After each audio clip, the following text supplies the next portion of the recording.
اگر آپ کو لگتا ہے کہ کوئی شخص بڑا ڈھیٹ ہے، آپ کی بات کو نہیں سنتا، آپ اسے پیار سے بھی سمجھاتے ہیں، اس پر عملیات بھی کرتے ہیں، وظائف بھی پڑھتے ہیں، لیکن اس شخص پر کوئی اثر نہیں ہوتا، اس کی عقل، اس کا غرور و تکبر ویسے کا ویسا ہے، اور آپ اسے اپنی محبت میں گرفتار کرنا چاہتے ہیں، اسے اپنی محبت میں ڈھانا چاہتے ہیں، گرانا چاہتے ہیں،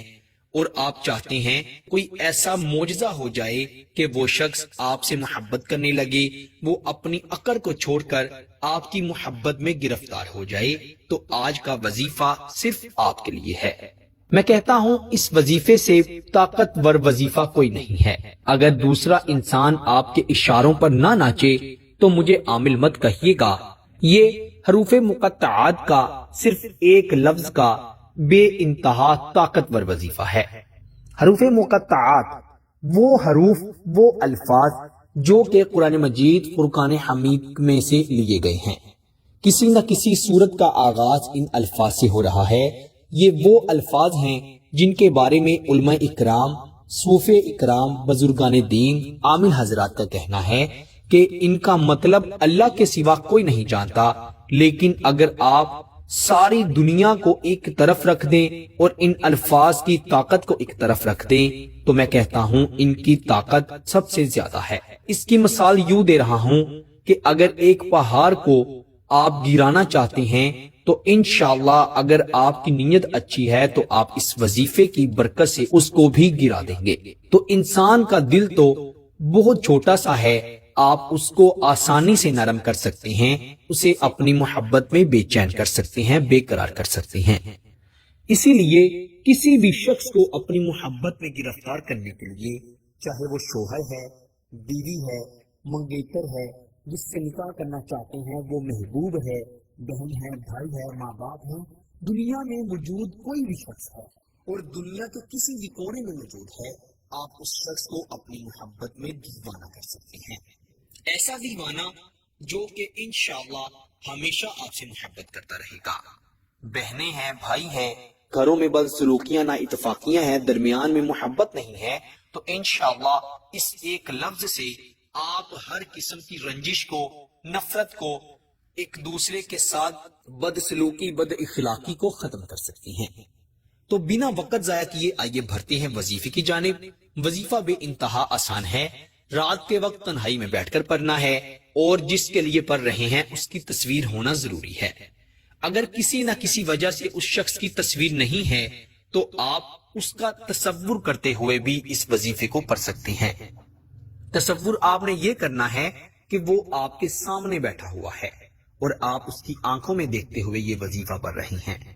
اگر تصویر ہے تو بہت بہتر ہے، کیونکہ آج کل سوشل میڈیا کا دور ہے، تو آج تو ہر انسان کے پاس اس کے محبوب کی، عاشق کی تصویر ہے۔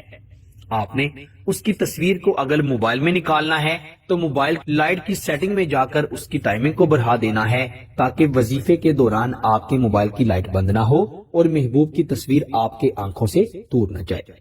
آپ نے اچھی طرح وضو کر کے پھر اس وظیفے کو پڑھنا ہے۔ خواتین اپنے خاص دنوں میں یہ وظیفہ ہرگز مت پڑھیں، فائدہ نہیں ہوگا۔ وہ لوگ جو مجھ سے رابطہ کرتے ہیں، اور معافی چاہتا ہوں، میں کسی نہ کسی وجہ سے کوئی نہ کوئی دوست، کوئی نہ کوئی بہن رہ جاتی ہے جسے میں اس کے میسج کا جواب نہیں دے سکتا، وہ اس وظیفے کو ضرور سنیں۔ آپ نے اللہ پر یقین رکھتے ہوئے اور محبوب کی تصویر کو نکال کر اس وظیفے کو پڑھنا ہے، اپنی آنکھ جھپکے بغیر۔ آنکھیں کھول کر آپ نے سب سے پہلے تو ایک مرتبہ درود ابراہیم ضرور پڑھنا ہے، جو ہم نماز میں پڑھتے ہیں۔ ایک مرتبہ درود ابراہیم پڑھ کر آنکھ کو جھپکے بغیر، آنکھ کھول کر موبائل میں محبوب کی تصویر دیکھتے ہوئے جلدی جلدی سے 121 مرتبہ الف لام میم صاد، الف لام میم صاد، الف لام میم صاد، 121 مرتبہ آپ نے یہ الفاظ پڑھ لینا ہے۔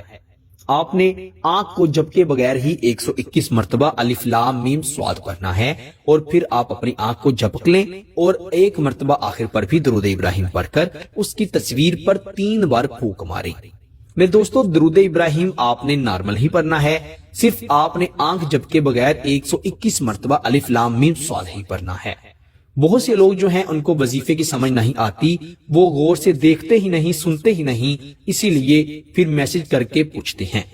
آپ کو سمجھ نہ آئے تو ویڈیو کو دوبارہ سے سنیں اور انشاءاللہ دیکھیے گا آپ کو اس کا بڑا فائدہ ہوگا۔ وہ انسان جو آپ کی طرف محبت سے دیکھتا تک نہیں، آپ کو ایک جھلک دیکھنے کے لیے اتنا بے چین ہوگا کہ آپ سوچ بھی نہیں سکتے۔ آپ نے اس وظیفے کو صرف اور صرف اللہ رب العزت پر یقین رکھتے ہوئے پھر پڑھنا ہے اور اچھی نیت سے پڑھنا ہے۔ اگر آپ کا ارادہ غلط ہے، اگر آپ کا مقصد کوئی غلط ہے تو آپ کو اس کا ذرا بھی فائدہ نہیں ہوگا۔ وہ لوگ جو محبت کی شادی کرنا چاہتے ہیں، جن کا محبوب نہیں مان رہا یا گھر والے نہیں مان رہے، وہ اس وظیفے کو پڑھ کر اپنے محبوب کو یا اس کے گھر والوں کو نکاح کے لیے رضامند کر سکتے ہیں۔ وہ شوہر جو اپنی بیوی سے لڑائی جھگڑا کر کے اس کو مائکے چھوڑ آیا ہے اور اپنی بیوی کو لینے نہیں جا رہا، وہ میری بہنیں اس وظیفے کو پڑھیں، انشاءاللہ شوہر خود خوشی خوشی لینے آئے گا، اور انشاءاللہ اس وظیفے کے بعد آپ میں اتنی محبت پیدا ہوگی کہ آپ نے کبھی تصور بھی نہیں کیا ہوگا۔ بس کسی کے بھی دل میں جائز محبت، نیک محبت ڈالنے کے لیے اس وظیفے کو پڑھ لیں، انشاءاللہ آپ بے انتہا فائدہ حاصل کر لیں گے۔